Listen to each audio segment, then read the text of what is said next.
देश क्या है?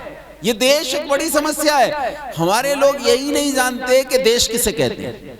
पिछले दिनों इस देश के एक बहुत प्रसिद्ध नेता जो जल्दी ही प्रधानमंत्री बनने की लाइन में लगे हैं, बनेंगे कि नहीं मुझे नहीं पता है, लेकिन वो लाइन में बहुत दिन से लगे हैं कि प्रधानमंत्री मुझे हो जाना है।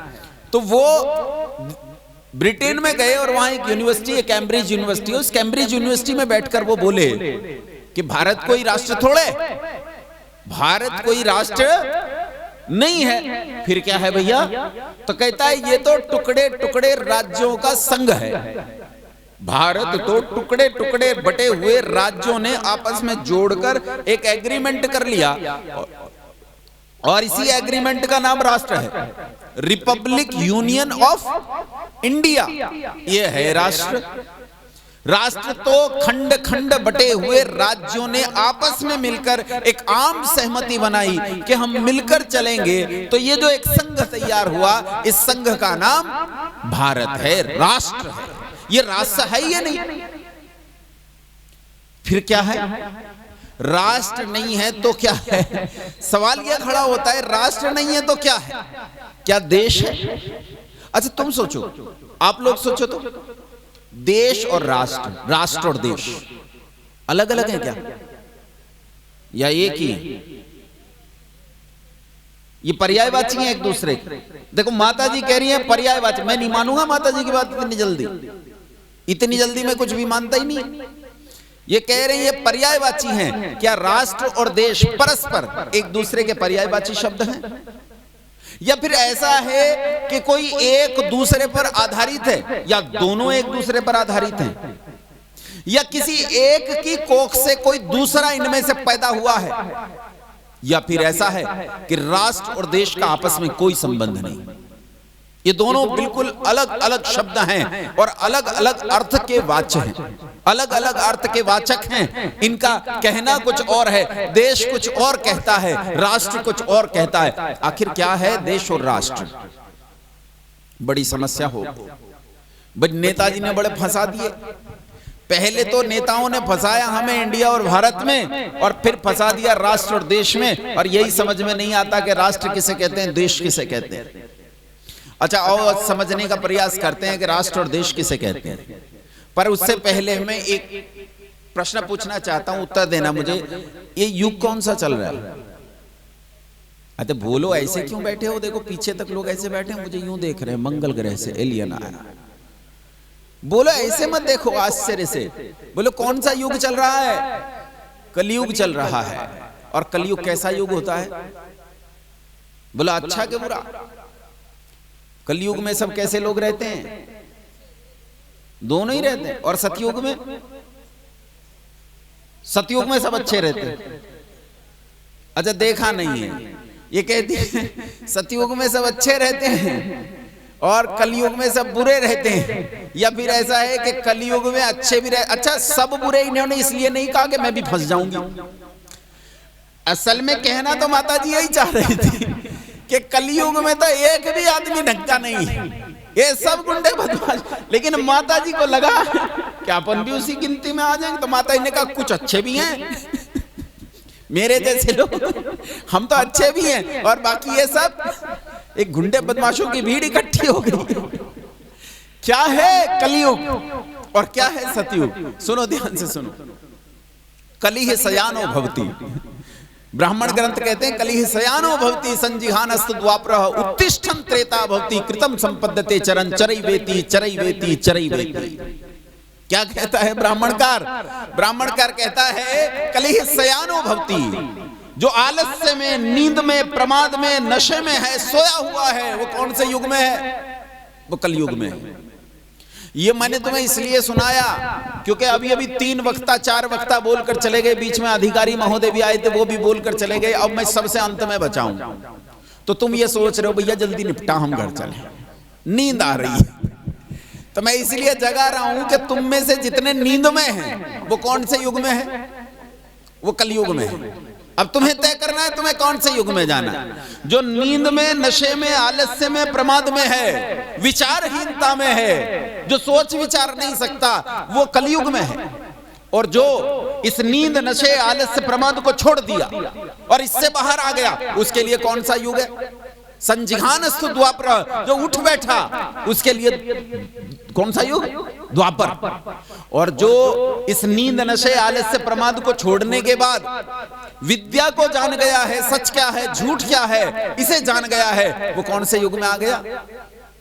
वो त्रेता में आ गया।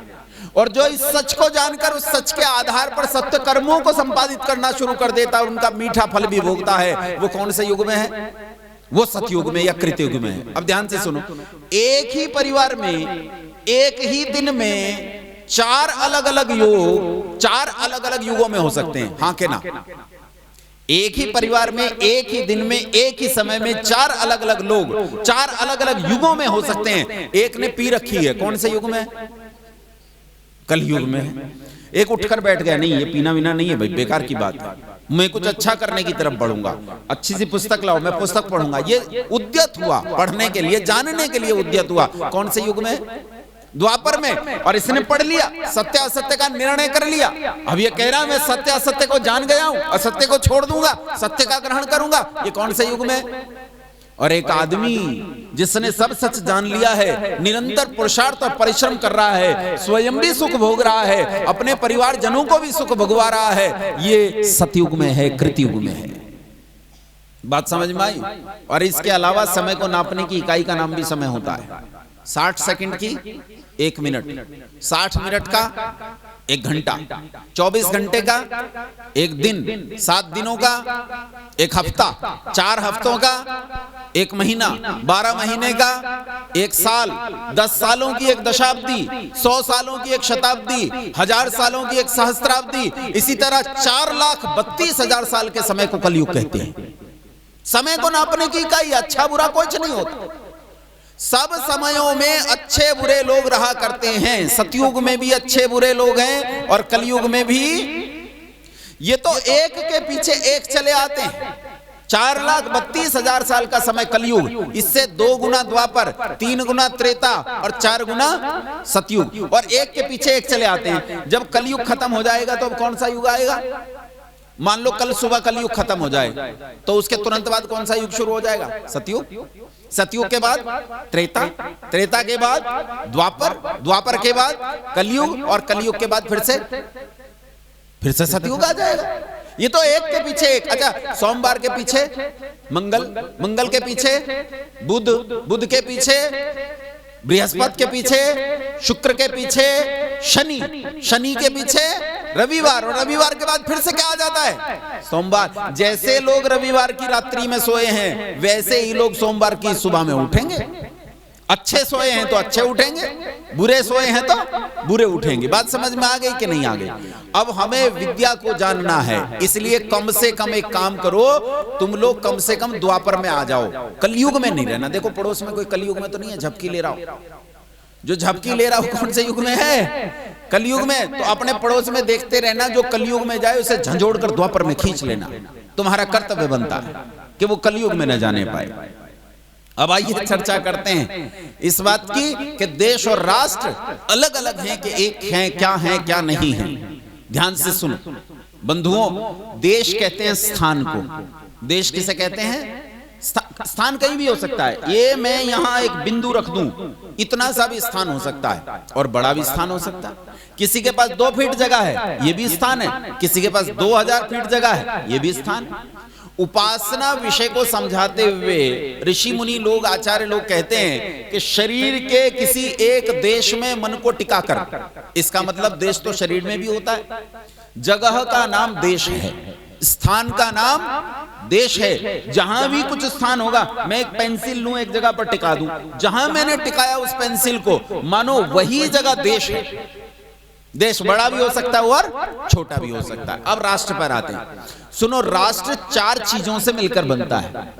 4 चीजें हैं जो मिलकर राष्ट्र बनाती हैं। इनमें सबसे पहली चीज क्या होती है? किसी राष्ट्र को राष्ट्र होने के लिए सबसे पहली जरूरत जो है उसकी, वो है देश, कि उसके पास जगह होनी चाहिए। अगर जगह नहीं है तो राष्ट्र बोलो हो पाएगा? नहीं हो सकता। राष्ट्र तब होगा जब उसके पास जगह नहीं तो राष्ट्र नहीं। उदाहरण देख लो, उदाहरण देख लो, सेकेंड वर्ल्ड वॉर में यहूदियों को ईसाइयों ने बुरी तरह तबाह और बर्बाद कर दिया। पूरी दुनिया में उनके पास कोई जगह नहीं थी, जगह नहीं थी तो यहूदियों का कोई देश नहीं था। बाद में उन्होंने इजराइल नाम की एक जगह कब्जा ली, तो वहां उन्होंने अपना देश बसाया। बिना जगह के देश का होना संभव नहीं है। हम अपने भारत की बात करें, अगर हमारे पास जगह ना हो तो क्या हम देश हो सकते हैं? इसीलिए राष्ट्र होने के लिए सबसे पहली जरूरत है कि हमारे पास एक जगह हो, एटलीस्ट कुछ जगह हमारे पास हो। भारत के पास जगह है कि नहीं है? हाँ ना बोलते जाओ, है ना? बाद में चर्चा करेंगे कितनी है, अभी तो इतने में मान जाओ कि जगह है देश के पास। दूसरी चीज जिससे मिलकर राष्ट्र बनता है, इस जमीन पर, जमीन तो हो गई, इस जमीन पर लोग भी रहते हो। अगर जमीन हो और लोग ना हो तो भी राष्ट्र नहीं हो सकता। जैसे उत्तरी और दक्षिणी ध्रुव, उत्तरी और दक्षिणी ध्रुव पर जमीन तो बहुत पड़ी है खाली, लेकिन वहां कोई लोग नहीं रहते, प्रजा नहीं रहती, जन नहीं रहता, पॉपुलेशन नहीं रहती, और पॉपुलेशन नहीं रहने से वहां कोई राष्ट्र।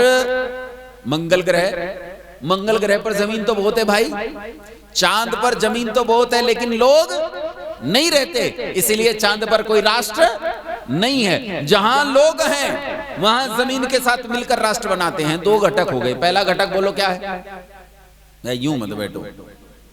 पहला घटक है जमीन यानी देश।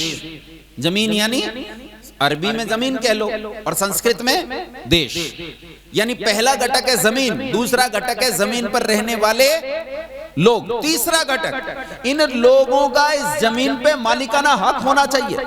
अगर इन लोगों का इस जमीन पे मालिकाना हक नहीं होगा तो भी राष्ट्र नहीं होगा। इसका उदाहरण हमारा अपना देश।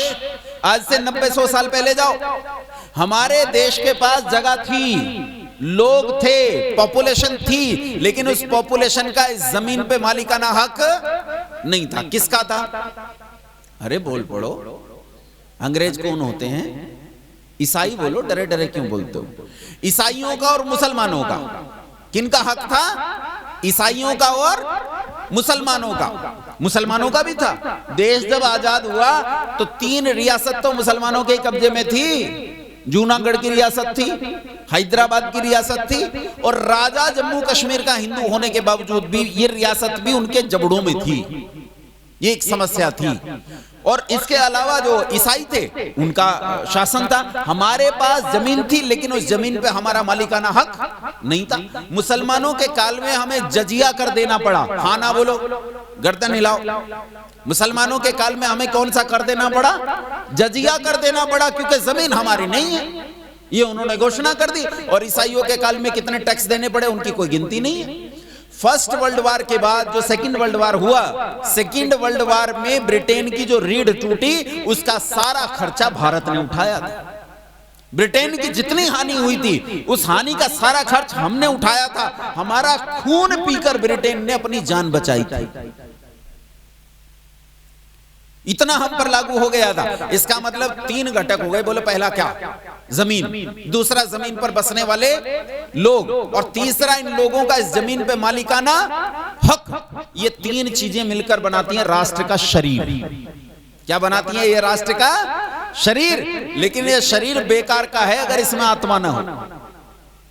जब तक इसमें आत्मा नहीं होगी ये शरीर अनुप्राणित नहीं होगा, ये जीवित नहीं होगा। इसे जीवित करने के लिए किसी राष्ट्र को आत्मा की जरूरत होती है, और किसी राष्ट्र की आत्मा होती है उस राष्ट्र की अपनी संस्कृति। संस्कृति के बिना कोई राष्ट्र इन 3 चीजों के होते हुए भी मरे हुए के समान है, वो कोई राष्ट्र नहीं होता। जैसे आजकल भी दुनिया में सोमालिया नाम की एक जगह है। सोमालिया में जमीन है, लोग रहते हैं, उन लोगों का जमीन पे मालिकाना हक है, लेकिन उनकी अपनी कोई संस्कृति नहीं है, इसलिए उसे डाकुओं का देश कहते हैं। वो राष्ट्र नहीं। राष्ट्र होने के लिए इन 4 चीजों का होना बेहद जरूरी है। ये 4 चीजें नहीं है तो राष्ट्र नहीं हो सकता। बात समझ में आ रही है कि हाँ कहने हैं? मुंडी हिलाओ। आ रही है समझ में? इन 4 चीजों के बिना कोई राष्ट्र नहीं हो सकता। अब अपने भारत की बात करते हैं। हमारा भारत इन 4 चीजों से संपन्न है या नहीं? पहला, अब मेरे साथ जुड़ोगे। देखो मैं भाषण कम देता हूं, बातचीत ज्यादा करता हूं, तो मेरे साथ बातचीत ज्यादा करो। पहला, जमीन हमारे पास है कि नहीं है? है। कहां से कहां तक है? सबसे ऊपर वाला बोलो बहुत दूर तक काम आता जी, अमेरिका तक थोड़े हो जाए। अपने अपनी बोलो, सबसे ऊपर कहां तक? अफगानिस्तान हमारा नहीं है अभी। सबसे ऊपर क्या है इस समय? है ऊपर का प्रदेश जम्मू कश्मीर से भी ऊपर हो गया अब एक लद्दाख। जम्मू कश्मीर को दो हिस्सों में बांट दिया ना, तो सबसे ऊपर अब क्या है? लेह लद्दाख। लद्दाख से लेकर नीचे चले जाओ कन्याकुमारी का जो इंदिरा पॉइंट बनता है वहां तक इतनी जमीन, और इधर चले जाओ गुजरात का आखिरी जो क्षेत्र पड़ता है जहां पाकिस्तान का आखिरी जिला खत्म होता है अटक, अटक से लेकर कटक तक, या यूं कहें कि कच्छ का रण जो गुजरात का अंतिम क्षेत्र है उसे बोलते हैं कच्छ। कच्छ से लेकर और इधर असम, त्रिपुरा, मिजोरम, नागालैंड, अरुणाचल प्रदेश और उसका आखिरी जो क्षेत्र पड़ता है इसे कच्छार बोलते हैं। लद्दाख से लेकर कन्याकुमारी और कच्छ से लेकर कच्छार, इन चार बिंदुओं के बीच में बसा हुआ भारत है। इसका मतलब भारत के पास अपनी जमीन, अपनी लैंड है। दूसरा, इस पर पॉपुलेशन रहती है कि नहीं रहती? हाँ ना बोलो, लोग रहते हैं कि नहीं? कितने लोग रहते हैं? बोलो 100, अरे बोल पड़ो 107 करोड़। कितने? अच्छा, वो मोदी जी वाले 33 करोड़ बाद में गिनेंगे। ऐसा नहीं कि मैं उनकी बात नहीं करूंगा 33 करोड़ की, मैं उनकी भी बात करूंगा। अभी हम 107 करोड़ की बात करते हैं, अभी अपनी बात करते हैं। हमारी पॉपुलेशन इस समय इस देश में है 107 करोड़ और हमारे पास जमीन है। अब इन 107 करोड़ का इस जमीन पे मालिकाना हक है कि नहीं है? तुम्हारा मकान तुम्हारे नाम है?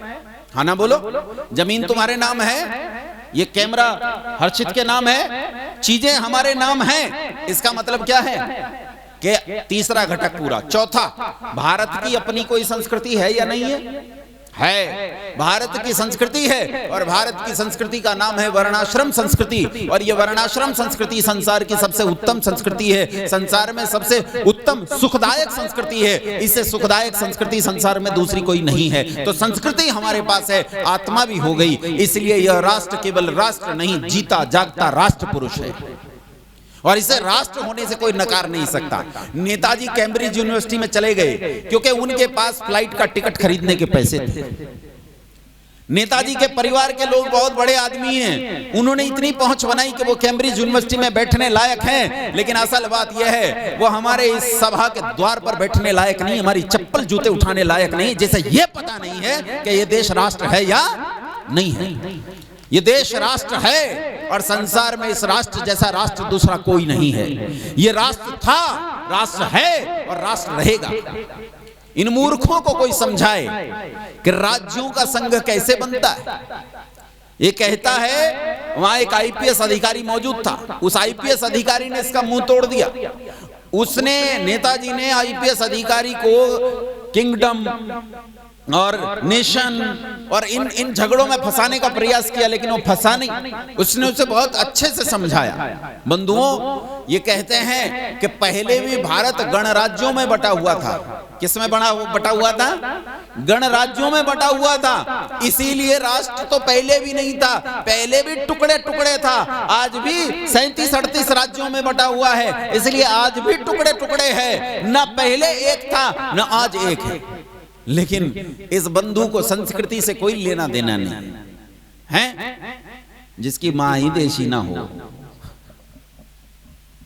वो क्या जानेगा मातृभूमि का अर्थ क्या होता है? वो क्या जाने कि मातृभूमि किसे कहते हैं? अरे मूर्ख भाई, ये जो गणराज्य और छोटे छोटे राज्य होते हैं ये तो प्रबंधन को उत्तम बनाने के लिए बनाए जाते हैं। लेकिन उन गणराज्यों को ध्यान से देखो, उन गणराज्यों में अलग अलग विचारधारा के लोग रहते हुए भी, अलग अलग तरह के, अलग अलग वेश के, अलग अलग खान पान के लोग रहते हुए भी वो सारे एक सूत्र में बंधे थे। और जिस सूत्र में वो बंधे थे उस सूत्र का नाम था संस्कृति। संस्कृति इन्हें सबको एक ही सूत्र में बांधती थी। अच्छा, एक बात बताओ, जब राजा राम का राज्याभिषेक हुआ तो किसके मंत्रों से हुआ? वेद के मंत्रों से। लेकिन ताज्जुब की बात यह है, जब रावण का राज्याभिषेक हुआ तो किसके मंत्रों से हुआ? वेद के मंत्रों से हुआ। अरे जब भगवान श्री कृष्ण का राज्याभिषेक हुआ तो भी वेद के मंत्रों से हुआ, और जब कंस का राज्याभिषेक हुआ तो भी वेद के मंत्रों से हुआ। ये पूरा देश हमेशा से एक सूत्र में बंधा हुआ था और इसे एक सूत्र में बांधने वाली है इसकी एक संस्कृति। ये संस्कृति आपाद मस्तक भारत को एक सूत्र में बांधती है, एक सूत्र में। आज भी है, कल भी थी और कल भी रहेगी। संस्कृति को संसार में कोई मिटा नहीं सकता। संसार में जो विचार है उस विचार को मिटाना संभव नहीं है। मैं तो कहता हूं बुरे विचारों को भी मिटाना संभव नहीं है। विचार अपनी गति से चलता रहता है। विचार का आश्रय दाता होता है लोगों का मस्तिष्क। जब तक संसार में लोग रहेंगे उनका मस्तिष्क रहेगा, कोई ना कोई किसी न किसी विचार को आश्रय देता रहेगा और विचार हमेशा जीवित रहता है, इसे कोई मार नहीं सकता। भारत की संस्कृति हमेशा से थी, हमेशा है और हमेशा रहेगी। भारत एक राष्ट्र है। राष्ट्र और देश का अंतर समझ में आ गया। देश तो राष्ट्र का एक घटक है, अलग से कोई एंटिटी नहीं है। जो 4 घटक हैं उन 4 घटकों में से एक घटक देश है और देश राष्ट्र को बनाता है, बनाने वाली इकाई है, एक इकाई है। ये पर्यायवाची शब्द नहीं है। 100 से अधिक देशों में देखा जाने वाला सर्वाधिक लोकप्रिय और सबसे अधिक फॉलोअर्स के साथ पूरी दुनिया में आर्य समाज के विचारों का प्रचार करने वाला एकमात्र चैनल वैदिक प्रचार।